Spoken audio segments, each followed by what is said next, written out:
Hey guys, welcome back to Corky Gachas, and in this video, you saw the thumbnail. I know what you want. You want big damage on Chloe, so let's dive right in. So first things first, let's take a look at the team breakdown. And on my screen, you might think that I've used an undead team, but no. I just wanted to let you guys know, if you guys have a better undead team which comprises of Irusha, Prim, Rebecca, Violet, and Nini, right? You have all these 5 units. You can probably rent a Violet and do good damage with this build itself. I'll link the video that someone did on this description on how to carry out this with an undead team, but today we are not going to use it because I do not have the units at proper ascension and also a good friend unit from that aspect, right? I cannot use this team. I tried using it with a rented Nini, just did like pretty mediocre damage in my opinion, given that my units are not good, right? So what I did instead was that I went with a PermaStun route with the Lindsay, right? So Lindsay over here, and then I went with the Talia, the Vivi, the Ira, as well as the Memphi. So all these units right here, I think it's in this formation if I'm not wrong, like over here.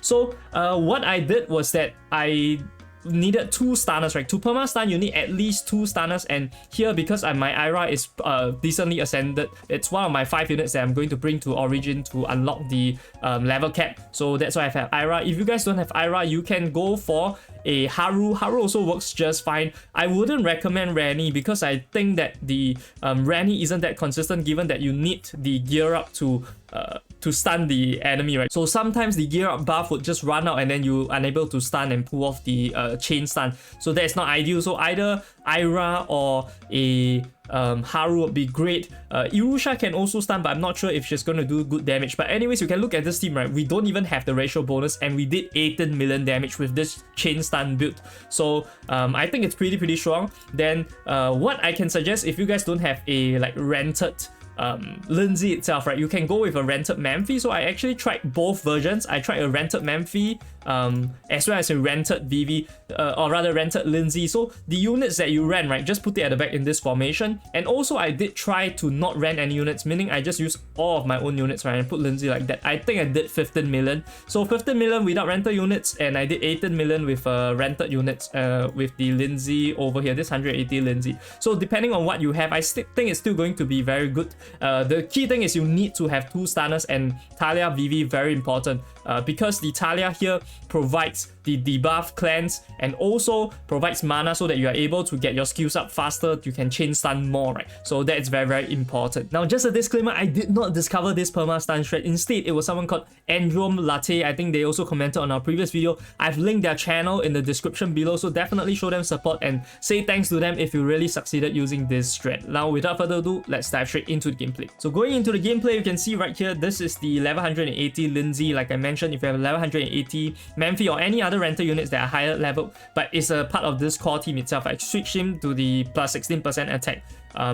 like a slot. That's going to benefit it a lot. So one key thing to note is that when we stun them the first time, we are going to slow down the game, but before that we are going to play at max speed and just use all the skills as they come out. And the Ira skill, I'm also using it first because I only need 1 stun going into this first phase. I don't need 2 stuns, right? So once she rolls her eyes, as usual, we are going to stun her, right? And then I slow down the game. So this is when I slow down the game because we need to time the remaining stuns, right? So if you have ultimate, look at her, she shakes her head, right? That's your cue to stun her the second time. And we use our ultimate because Ira stun is not available. But even if Ira stun is available, so let's say you have Ira stun or you have Haru stun and the Lindsay ultimate, right? Use the ultimate first, because there's a potential that once you use your ultimate, you are able to use a second ultimate if you chain stun her enough times. So here, every single other main skill, right, we are just going to use it as and when they come up, right? But except for the Ira stun or slash the second stunner and the Lindsay, right, we are going to use them only when she shakes her head. So shake her head, use it, bam. So this is like the 4th stun already. And here we have a second ultimate and she shakes her head. So we just nice, we use a 5th stun using the ultimate, stun her another time.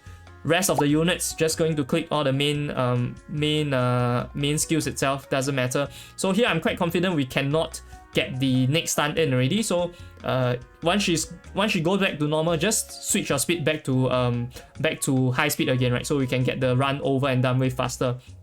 So here I used the Lindsay out. Because I got stunned, I think I did miss out on a bit of the gauge there. Preferably just save your Lindsay and your the second stunner, either Haru or Ira. So roll her eyes, stun her, slow down the game. Now we prepare to stun her with the ultimate. So as and when other skills come out, press it. Very simple, very clean. Everything is going as according to plan. Shake her head, stun her with the ultimate. Okay, so now Lindsay's main skill is going to come out very soon. So once Lindsay's main skills come out, we are going to use it to stun her when she shakes her head. Okay, shakes her head, stun again, bam. Okay, Talia's main, use it. Okay, and after this, I think it really depends on whether Ira can get the gauge, right? So Ira can't get the gauge, never mind, speed up the game again. We don't need to perma-stun her throughout the whole battle. I realized that this is good for damage, because if you were to use 5 stun units, right, your damage itself is not that good. You do need supporting units, especially Menfi. Menfi is a great unit with the minus defense sub skill itself, right? So very important to have Menfi. Vivi speeds up the gauge, and then the Talia also speeds up your mana gain. So everything goes very much 3 supporting units and 2 units that are your main stuns, right? Even with 2 units, you can stun her up to 4 or 5 times already. You don't really need more stunners. That's how I've tested. Yeah, so right here, wait for her to shake her head. Okay, Vivi skill came up, we just use Vivi skill. And yeah, so here, right, there's a small thing, okay, not really here, but yeah. So you guys are gonna stun her, yeah. But if you have Lindsay out and Ira out at the same time, right, or Lindsay main and Ira main at the same time, use the one that does more DPS. Yeah, that's what I will do. So here, Vivi main is going to use it. We are already at 50 million with only 30 seconds left, so still pretty much a lot of time, right? And all my units for like disclosure, right, they're all level 141 except for the Lindsay. So if you have high level units, I believe you can hit 20 million with this strat, right? So right here, she rolls her eyes, slow down the game, stun her again. So I think with level 160 units, you can easily go past definitely easily go past the 20 million threshold and get 5 more pouches, right? So it's really about min-maxing. So if you are someone that don't really care about it, right, I wouldn't recommend you to go until this extent to perma-stun, because it does take a bit of practice to get this perma-stun down, and you need to be able to multitask very well in this game, because if your whole attention span is only on like trying to time the stun, right, then you are not able to click the Vivi skills, the Menfi skill, the Talia skill, and then the efficiency will be lost in some other way. So yeah, so this is where we final hit 18 million damage, 95 pouches. Take a look at the damage. I think Lindsay did the most, obviously. Should be around 10 million. Yeah, 10 million. The rest of units that did around 2 million and 1 million each. Very insane. And that does it for this video on how I did 18 million damage as a free-to-play player with the help of Renter unit by perma-stunning Chloe. And just one more time, right, if you guys have the Undead team, definitely try out for yourself whether the Undead team does more damage. It's much easier to execute that strategy itself. Perma-stunning needs a lot of attention and multitasking, so I will recommend it unless you are really good at pressing buttons and looking at stuff, right? So anyways, I hope you guys enjoyed this video. Definitely also check out this other video here where I discuss a really controversial topic on whether you should follow epic units. I'll see you guys over there. This is Cocky Gachas signing off.